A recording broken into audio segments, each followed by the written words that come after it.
The middle class. Let's break it down, guys. The middle class is dying. That's the reality, right? Over the last decade, 2 decades, with inflation, government spending, right? The poor's getting poorer, richer's getting richer. The middle class is shrinking, right? We're going to break down what is going on, react to some videos, guys. So hit the like button. Make sure to subscribe. We're almost at 1,000 subs on the channel, guys. I appreciate you all, as always. And let's get into it. When you look back to 1980 to 2000 to today, you can see the major problem that we're having. The writing's on the wall. Here's the average housing prices: 47K, 120, 420, 13% interest rate in 1980, then 8% in 2000, 8% today. $600 out the door payment a month, $1,200, $3,700. But here's the problem. Back in 1980, what do you think you needed to qualify for this home? $18,000 in income, but yet the median household income was $21,000. That makes sense. The average American could buy the average house. In 2000, 20 years later, same thing. $38K to qualify, $42,000 median household income. Makes sense.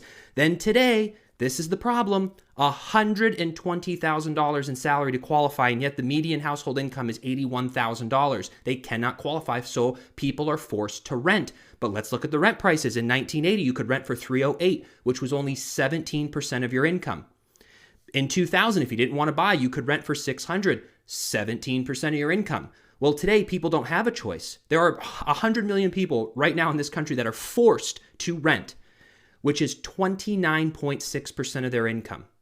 So many families can't afford to buy, and they're being forced to pay these high rent prices, and that's why they're feeling the pressure. We are witnessing, this year will go down in history as the year the middle class has finally disappeared. So we need to find a solution, and we need to find one fast. It's sad, man. It really is. You know, housing prices have gone up like crazy. I've made videos on this in the past here on the channel. It's insane. You know, it used to be a lot easier to buy a house, to rent, and now you need 30, 40% of your income solely for housing, whether you're renting, whether you're buying, right? Some places are cheaper to buy, rent, but for the majority of the country now, it's cheaper to rent than buy, right? Maybe all the country. Obviously, not every market, but yeah, I mean, think about it, guys. The middle class, they used to spend 15 to 20% of their income on housing. Now it's 30%, 40%. It keeps on eating more and more of their income, of the middle class's income. And guess what? They have less money to spend elsewhere, right? Budgets are tight, guys. It's tough out there. If rates come down, hypothetically, right? $700,000 house will now go to $850. Like, I've never seen cost in Houston, Atlanta, Miami, LA, fucking Colorado be this high.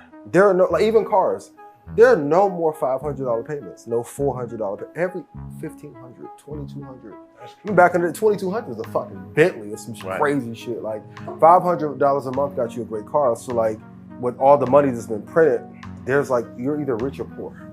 People get mad at me all the time when I'm like, yo, 100 grand is no money. I was poor as fuck growing up. Like, shout out to my parents, but I was broke in college, right? If you have an accident, parents get sick, go through chemo, your medical bills will be $300,000-$400,000 if you're in the hospital for 2 or 3 months. So like, the gap is getting wider and wider too. And that's why, like, in media, there'd be a lot of bullshit going on with the interviews. Because money's tight. When people had money flowing in 2020, wasn't that much arguing. Everybody had designer shit on. Now that gap is increasing, the middle class has been dead, man. At least 6 or 7 years. No doubt. He's right. I mean, medical bills, that's a whole nother topic for a whole nother video, but a lot of people in the middle class, probably all of them, are not prepared for a big medical expense like that. It could wipe out people in the middle class, no doubt. And the government, right, printing a bunch of money, right, all the stimulus checks, that brought inflation up a lot, right? That increased the wealth gap and destroyed people's purchasing power. And that is crushing the middle class as well, even till today. One day soon, you're going to have the very rich and you're going to have the ultra poor. That's the way I feel like our society is moving toward. It's just the rich and you have the poor. The rich pay no taxes. The middle class pay the most taxes. The ultra poor don't pay any taxes. So the middle class is just getting clubbed left and right, especially with the increase in minimum wage now. So we're talking about mom and pop businesses that have employees. Now they have to pay $20, $25 an hour for a minimum wage employee. They're going to get wiped out too. So the middle class is slowly getting kaput. I love that he mentioned that. That is so true. The minimum wage going up to 15, 20 bucks in a lot of areas, depending on where you're at, right? That is putting a lot of these mom and pop businesses out of business, right? Because first of all, they can't afford to pay, a lot of them, or some of them, I don't know, but a lot of these companies, small businesses, they can't afford to pay 15, 20 bucks an hour to a bunch of people. It can't happen. But you know who can? Walmart, Target, right? Home Depot, all these mega conglomerate corporations, and those are the ones that will benefit, right? As all the mom and pops go out of business, they can't actually pay their employees the high minimum wage. Those people are just going to go to the mega corporations and these small businesses, which, by the way, guess who runs small businesses? The middle class, right? A lot of these are going to go under. And not to mention, if you have a small business, forget about the minimum wage, paying employees a ton of money, you probably can't afford it a lot of the time. On top of that, guys, there are a lot of rising costs, materials costs are going up, everything. I mean, insurance, this, that, all the expenses involved in business, those have gone up as well. Man, it's tough. This is how the U.S. financial system works, and this is why it's screwed up. We many times hear politicians shout at the rich and blame them for all the country's problems, saying they don't pay enough taxes. It's easy to believe, and if you don't have a lot of money, it's easy to be passive aggressive about rich people. It must be their fault. But it's actually not the wealthy people's fault, it's the politicians' fault in the way the government operates. The top 10% earners actually fund 75% of the U.S. government. And currently, the U.S. government collects about $5 trillion in taxes, but here's the issue. 23 years in a row, they have operated at a deficit, meaning they have spent more money than they have actually collected in taxes. But why does this matter to you? Because each time they spend more money than they have to create money out of thin air, therefore killing your purchasing power, causing more people to live paycheck to paycheck, and causing massive inflation. This is why the middle and lower class cannot get by. Boom. Yeah, I mean, we covered that a little bit about a minute or two ago, right? And he explained that very well. I mean, there's nothing more I can add to that, essentially. But yeah, the more money the government just poof makes up out of thin air, stimulus checks, this, that, right? The more it drives up inflation, the more it decreases purchasing power. And if you're in the middle class making the average salary in the United States nowadays, which I don't even know what it is, 40, 50K, yeah, that's not going to go far now, is it? With all the government spending, increasing inflation, cost of living going up, and not to mention wages aren't going up nearly as much.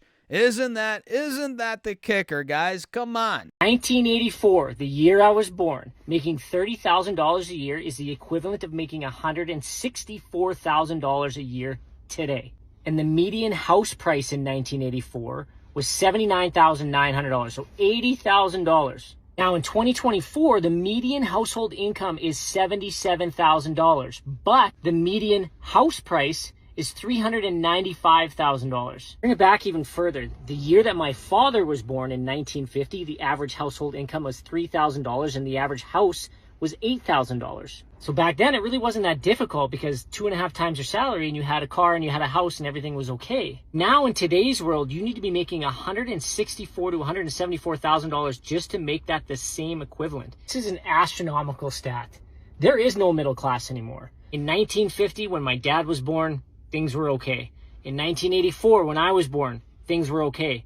In 2024, when my daughter was born, just not okay. The U.S., we're in major trouble here. Yeah, I mean, just look at those ratios, guys. He said 2.5 times your salary can get you a car and a house back in the, in the 50s. Imagine that, if you made, imagine that, the average salary in the U.S., let's say it's 40K, right? Can you buy a house for 80K? Double your salary?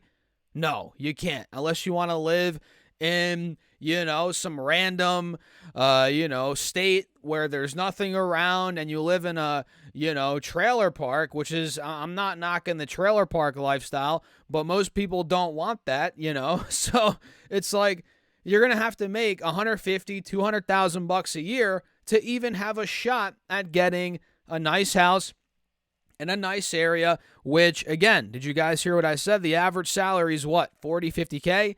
Most Americans are not making 150, 200K a year.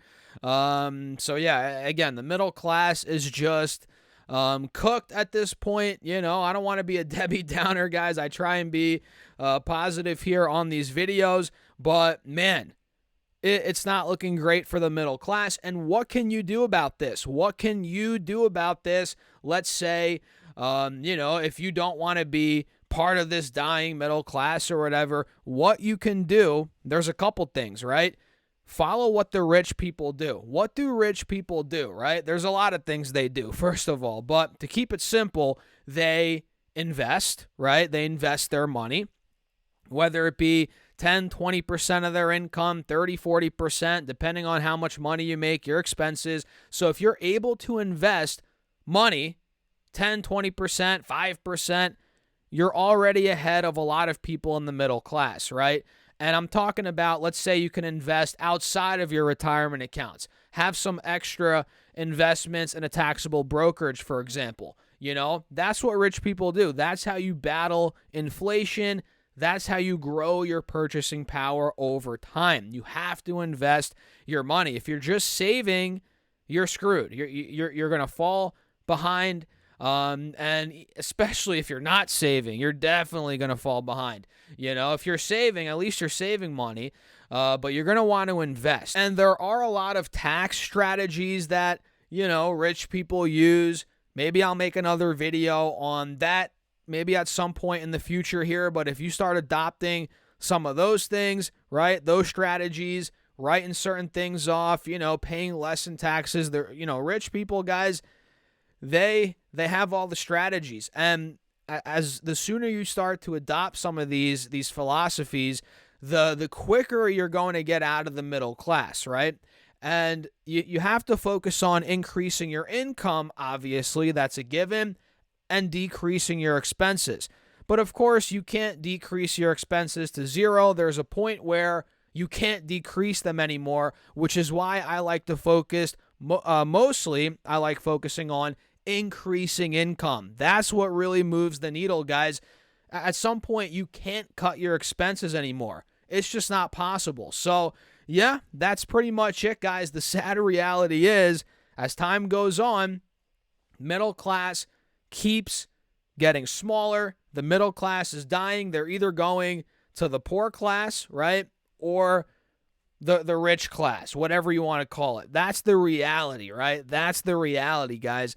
So what do you think? Let me know your thoughts in the comments. Hit the like button. Make sure to subscribe here on the channel, guys. We're almost at 1,000 subs. We're so close. Check out my most recent upload right here, guys. I'll see you there. And with that being said, peace out.